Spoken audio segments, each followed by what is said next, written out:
తెలంగాణ శాసన మండలి ఎన్నికలు ప్రారంభమయ్యాయి. ఆల్రెడీ ఎమ్మెల్యే కోటాలో 5 ఎమ్మెల్సీలు కూడా ఎన్నిక కావడం జరిగింది. ఇక ఉపాధ్యాయ మరియు పట్టభద్రుల నియోజకవర్గ ఎన్నికలు మాత్రమే మిగిలాయి. వీటికి సంబంధించినటువంటి విధి విధానాలు, ఓటింగ్ ఎలా చేయాలి, అదేవిధంగా కౌంటింగ్ ఎలా ఉంటుంది అనే వాటిపైన మనం ఒకసారి చర్చిద్దాం. ఈ వీడియో కనుక మీకు నచ్చినట్టయితే 10 మందికి షేర్ చేయండి. ఇక ఓట్ చేసే విధానానికి కనుక వస్తే, అభ్యర్థులకు ఎదురుగా ప్రాధాన్యతను అంకెలలో మాత్రమే గుర్తించాలి. ఒక అభ్యర్థికి ఒక ప్రాధాన్యత సంఖ్యను మాత్రమే గుర్తించాలి. అంటే మొదటి ప్రాధాన్యతగా 1ని తప్పనిసరిగా గుర్తించాలి. తర్వాత ప్రాధాన్యతలను గుర్తించవచ్చు, లేకపోతే మన ఇష్టం. అదేవిధంగా పోలింగ్ బూత్లో ఉంచినటువంటి వైలెట్ స్కెచ్ పెన్ తోటే ప్రాధాన్యత సంఖ్యలను గుర్తించాలి. మొదటి ప్రాధాన్యతతో పాటుగా 2, 3, 4వ ప్రాధాన్యత ఓట్లను గుర్తించడము ఓటర్ ఇష్టం. ఇక చేయకూడనివి విషయానికి వస్తే, ఒక అభ్యర్థికి ఒక ప్రాధాన్యత సంఖ్యను మాత్రమే గుర్తించాలి. ప్రాధాన్యతను కేవలం అంకెలలో మాత్రమే రాయాలి. ఒకే అభ్యర్థికి 2, 3 ప్రాధాన్యతలు ఇవ్వరాదు. అంటే ఒక అభ్యర్థికి ఒక ప్రాధాన్యత ఇచ్చిన తర్వాత అతనికి మరొక ప్రాధాన్యత కనుక ఇస్తే ఆ ఓటు చెల్లకుండా పోతుంది. ఇక ప్రాధాన్యత క్రమంలో 1 రాయకుండా మిగిలిన సంఖ్యను రాస్తే కూడా ఆ ఓటు చెల్లకుండా పోయినట్టే లెక్క.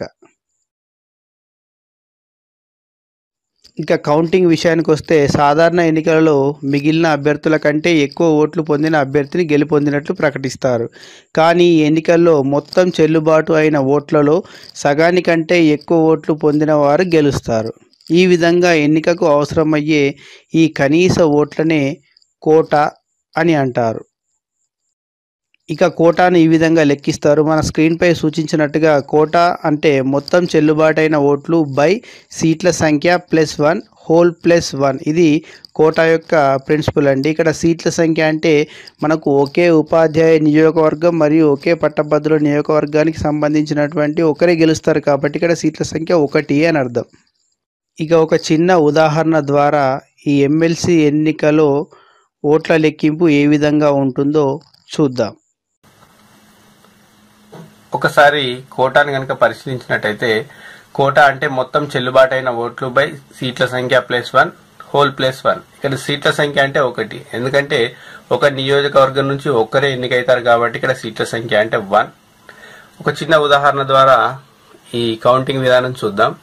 ఇక్కడ ఒక నియోజకవర్గంలో 6,000 ఓట్లు ఉన్నాయనుకుందాం. అందులో 5,000 ఓట్లు పోల్ అయ్యాయి అనుకుంటే, ఒక 500 ఓట్లు ఇన్వాలిడ్ అయ్యాయి అనుకుందాం. అంటే సరిగా ఆ ఓటు వేయడం రాకుండా టిక్ పెట్టడం కావచ్చు, లేకపోతే మొదటి ప్రాధాన్యత ఇవ్వకుండా 2వ ప్రాధాన్యత 3వ ప్రాధాన్యత ఆ రకంగా ఇచ్చిన ఓట్లు కావచ్చు. అటువంటి అన్ని కూడా ఇన్వాలిడ్ అయినట్టే లెక్క.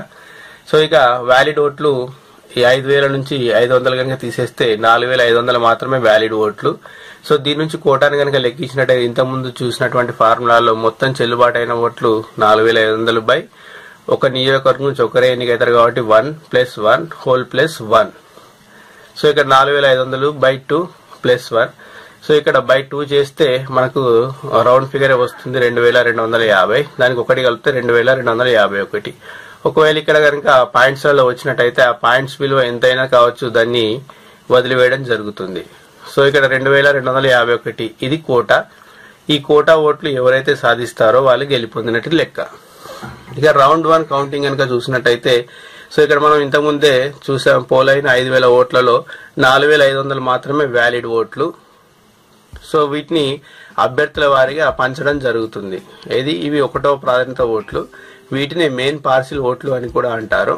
సో వీటిని పంచిన విధానం కనుక మనం చూసినట్టయితే, ఏకి 500, బికి 1000, సికి 800, డికి 700, ఈకి 900, ఎఫ్కు 600 వచ్చాయి. సో ఇందులో కోటాను అనే 2,251ని ఎవరు పొందనందున 2వ రౌండ్కు కౌంటింగ్ వెళ్తారు.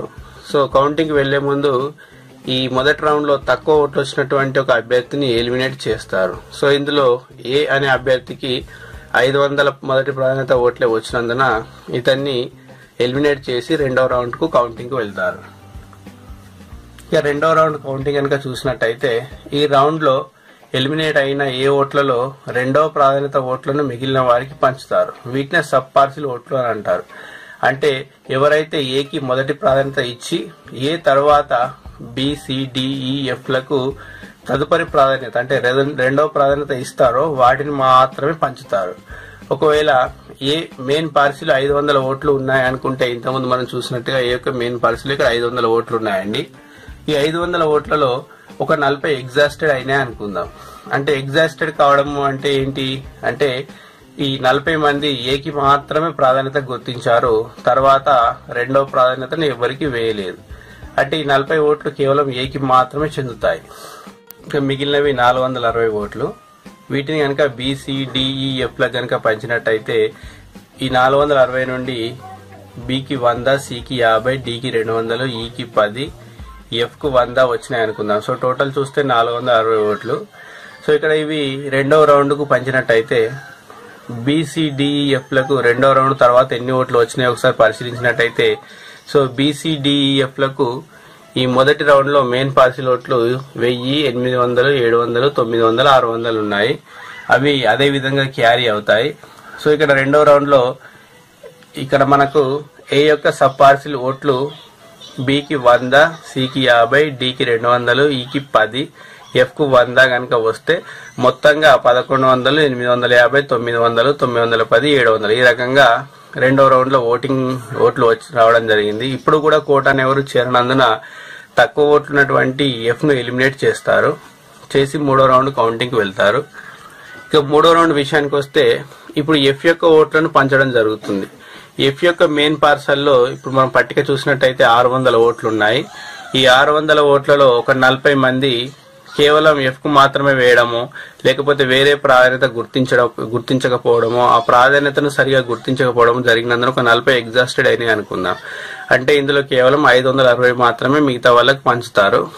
ఇక ఎఫ్ యొక్క సబ్ పార్సిల్ ఒక 100 ఓట్లలో ఒక 10 ఎగ్జాస్టెడ్ అయినాయి అనుకుందాం. అంటే 90ని మాత్రమే వేరే వాళ్ళకి పంచుతారు. అంటే ఎగ్జాస్టెడ్ కావడం అంటే ఇక్కడ వేరే వారికి ప్రాధాన్యత ఇవ్వడం కూడా కావచ్చు. అంటే ఎవరికి కొంతమంది ఏకి కూడా రెండవ ప్రాధాన్యత ఇవ్వచ్చు. ఆల్రెడీ ఇక్కడ ఏ మొదటి రౌండ్ లోనే ఎలిమినేట్ అయినందున అవి కూడా ఎగ్జాస్ట్ అవుతాయి. ఇక ఈ ఒకసారి ఓట్ల పంపిణీ కనుక చూసినట్టయితే BCDE మాత్రమే పోటీలో ఉన్నారు. సో ఇక ఎఫ్ యొక్క మెయిన్ పార్సిల్ నుంచి బికి తదుపరి ప్రాధాన్యతగా 200 ఓట్లు, సికి 50, డికి 300, ఈకి 10 వచ్చినాయి అని అనుకుందాం.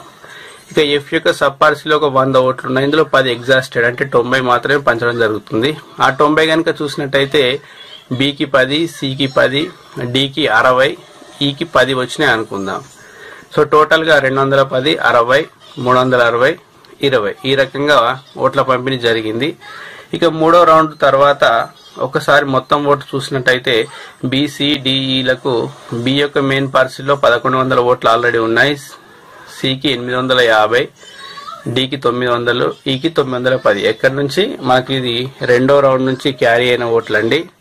సో ఇక్కడ సబ్ పార్సిల్ 1, సబ్ పార్సిల్ 2 ఓట్లను కనుక చూసినట్లయితే ఈ సబ్ పార్సిల్ 1 అంటే ఇక్కడ మెయిన్ ఓట్లండి, ఇది ఎఫ్ యొక్క మెయిన్ ఓట్లు. సో దీన్ని సబ్ పార్సిల్ 2 అంటారు. చూసినట్టయితే 200, 500, 300, 10, 10, 10, 60, 10. సో మొత్తంగా చూసినట్టయితే బికి 1310, సికి 910, డికి 1260, ఎఫ్ కి 930 వచ్చాయి. ఇప్పుడు కూడా కోటా ఎవరు చేరలేనందున తక్కువ ఓట్లు వచ్చినటువంటి సిని ఎలిమినేట్ చేసి 4వ రౌండ్ కౌంటింగ్ కు వెళ్తారు. సో ఇక్కడ 4వ రౌండ్ కనుక చూసినట్టయితే 4వ రౌండ్ లో సి ఎలిమినేట్ అయ్యాడు కాబట్టి సి యొక్క ఓట్లను పంచుతారు. సి యొక్క మెయిన్ పార్సిల్లో 800 ఓట్లు ఉన్నాయి. ఇందులో ఒక 100 మంది సికి మాత్రమే వేసి ఉండొచ్చు, లేకపోతే ఎలిమినేట్ అయినటువంటి ఏకి కావచ్చు అండ్ ఎఫ్ కి కూడా కావచ్చు. ఓట్లు వేయడం వల్ల వాటిని మిగతా వాళ్ళకి పంచరు, అవి సి యొక్క ఓట్లుగానే భావిస్తారు. సో ఇక్కడ 700 ఓట్లను మాత్రమే పంచుతారు. ఇక సి యొక్క సబ్ పార్సిల్లో మొదటి రౌండ్ లో సికి 50, తర్వాత రౌండ్ లో సికి 10 ఓట్లు వచ్చాయి. సో అంతకుముందు ఇక్కడ సికి మళ్ళొక 50 ఓట్లు ఇక్కడ మళ్ళొక 50 ఓట్లు రావడం జరిగింది, ఏది ఎఫ్ యొక్క మెయిన్ పార్సిల్ నుంచి. కాబట్టి ఆ ఓట్లను కూడా పంచడం వల్ల సో మొత్తంగా సి యొక్క సబ్ పార్సిల్లో 110 ఓట్లు ఉన్నాయి. ఇందులో ఒక 40 ఎగ్జాస్టెడ్ అయినాయి అనుకుందాం. సో అప్పుడు ఆ మూడో రౌండ్ తర్వాత ఓట్ల పంపిణీ కనుక చూసినట్టయితే మూడో రౌండ్ వరకు బికి 1310, డికి 1260, ఈకి 930 ఉన్నాయి అనుకుందాం. ఇక సి యొక్క మెయిన్ పార్సిల్ నుంచి బికి 200 డికి 500 ఓట్లు వచ్చాయని అనుకుంటే సి యొక్క సబ్ పార్సిల్ నుంచి ఆల్రెడీ 40 ఎగ్జాస్ట్ అయినాయి కాబట్టి 110 నుంచి 40 పోతే 70 మాత్రమే పంచుతారు. అందులో 70లో బికి 20 డికి 50 వచ్చాయనుకుందాం. సో టోటల్ కనుక చూసినట్టయితే బికి 1530, డికి 1810, ఈకి 930 ఓట్లు రావడం జరిగింది. సో ఇప్పుడు కోటా ఎవరు చేరనందున తక్కువ ఓట్లు వచ్చినటువంటి ఈని ఎలిమినేట్ చేస్తారు.